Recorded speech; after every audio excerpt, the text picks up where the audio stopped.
How does training for football at the college level differ from high school? Well, I think first we look at the similarities, and one, you got to have fun. You got to have fun in your program.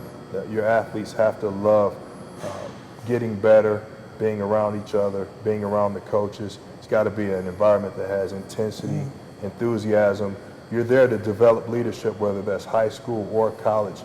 You just have athletes that are still maturing at high school, just at a higher rate than at college. So I think there are a lot of similarities, and you just have to take those into consideration, that those athletes in high school are further early in the developmental stage, and maybe in college they're further along the developmental stage. So we'll get them there a little bit stronger, they're a little bit quicker when we get them, and they're moving a little bit better than they were in high school. But you should focus on the techniques, the fundamentals of movement in high school, and strength will come.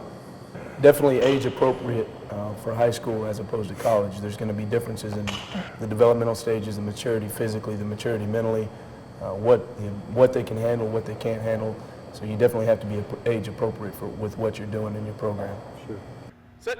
How often should coaches reevaluate players and make modifications to their assigned training regimen? Well, if you look at the off season, you want to evaluate your off season. You want to evaluate every period. So if you have spring football, you want to evaluate that. If you have summer training, you want to evaluate that. You want to evaluate your in-season training. So you want to evaluate every period, just so you know what you're doing right as a coach, and make modifications accordingly. Go. Something that we do to make sure that we're evaluating appropriately as coaches is we discuss with our players what they feel like's working, what they think is helping them, and we take that into consideration during our evaluation process. But we definitely evaluate as a staff every time we have a period of training, spring ball, summer ball, in season, off season. All those periods are always evaluated, and part of that evaluation is the testing that we talked about earlier. We work with our players, but we ask for feedback, so that goes along with the evaluation process, what they thought works and what they think needs improvement. So that way we're working together. They have ownership in the program, and it creates a really good player-coach relationship. That's a good point.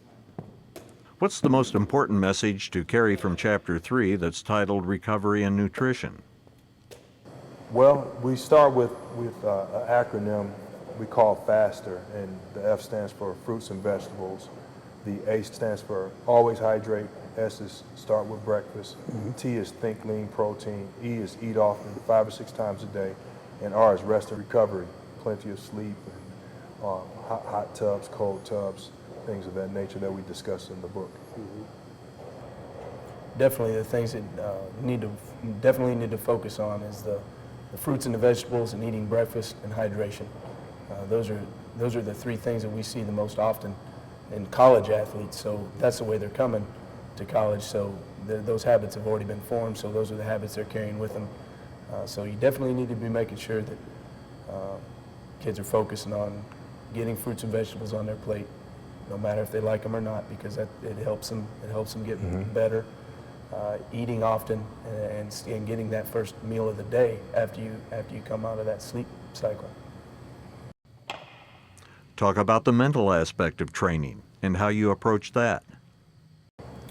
Well, we discuss our mental conditioning, how we approach that, and it's basically, Coach Ivey touched on it just a second ago, talking about fun. That's where it all starts. Kids join sport because it was fun at some point, and that's why they stay in it most of the time, is because it continues to be fun. But you definitely need to understand that thinking right is a choice. We talk about mental toughness, mental conditioning, but the number one thing is that thinking right is a choice. If you have a wrong thought, it's your thought, you own it. You have the control and the ability to choose another thought and make that a right thought. And the best thing to do is to be positive with yourself all the time. Understand arousal level, optimal arousal, not to be too intense, not to be under intense, but just to find the right spot, the sweet spot, the zone, the flow, the different things it's called, but just to find that right spot. Learn that confidence also is a choice. Yes, to have success over and over and over again builds confidence, but that first success there's no way to have that first success if you're not choosing in some form or fashion that you're confident that the result is going to be successful. So again, it comes down to a choice. The last piece of it is concentration, the ability to concentrate and to do that over and over and over again, to build a routine, to come in and find what matters, to find the information that matters and eliminate all the distractions that are around you. So if you're in a football game and the next play is coming up, the first thing that matters is what is the next play. The next thing that matters is, okay, if I'm on offense, what is the defensive alignment? Okay, who's my first target, who's my second target, and so on. So those 5 things culminate in what we call whistle to snap.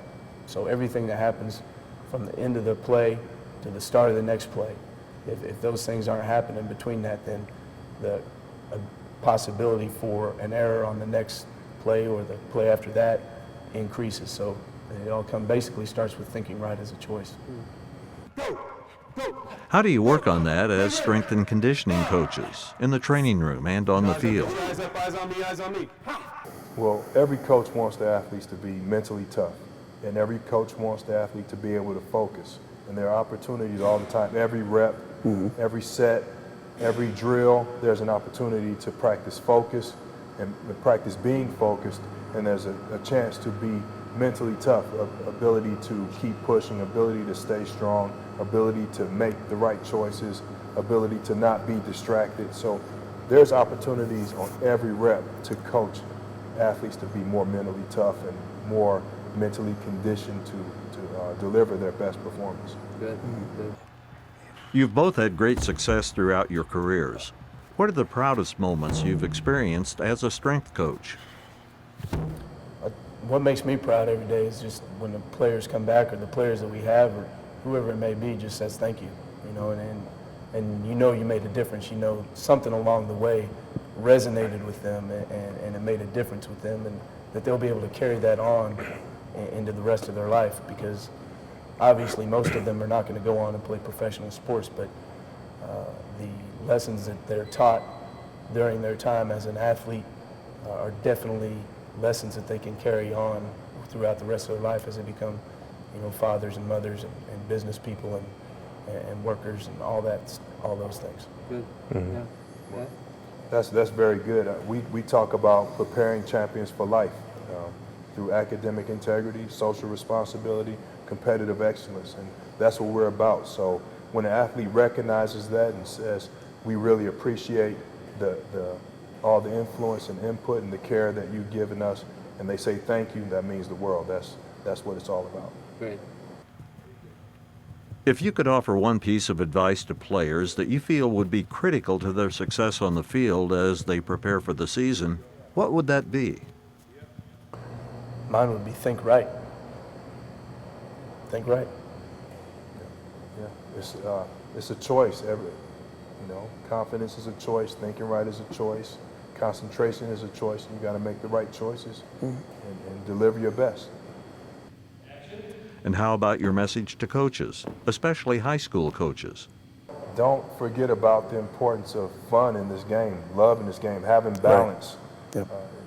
having the enjoyment, the enthusiasm, teaching leadership, teaching athletes to care about their teammates, teaching athletes the importance of doing the little things right, teaching athletes the importance of working hard, respect, all of the intangibles that not necessarily are associated with blocking and tackling, but they're more character development issues and topics that, don't forget about that. That's what it's about, raising these young people up to be the best people they can be, and they'll be good football players.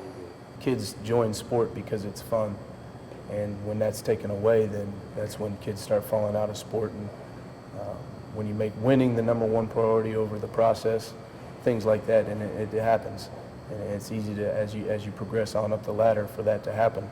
But fun is the number one aspect for kids to join sport, and you need to always keep that in mind, and plan a little fun in your practice or weight. What we do in here is in the weight room activity and the on-field activity is we do plan fun into what we do, and we make sure that the players see us having fun at times, and there is a time to be serious, and As Coach Ivey talked about the balance, we talk about the balance between focus and fun. If you're not able to have fun and focus, and you need to focus more and have less fun until you learn how to have the fun and have the focus. But those things are taught, and we're teachers. They call us coach, but we're teachers, and we teach those lessons to the kids every day.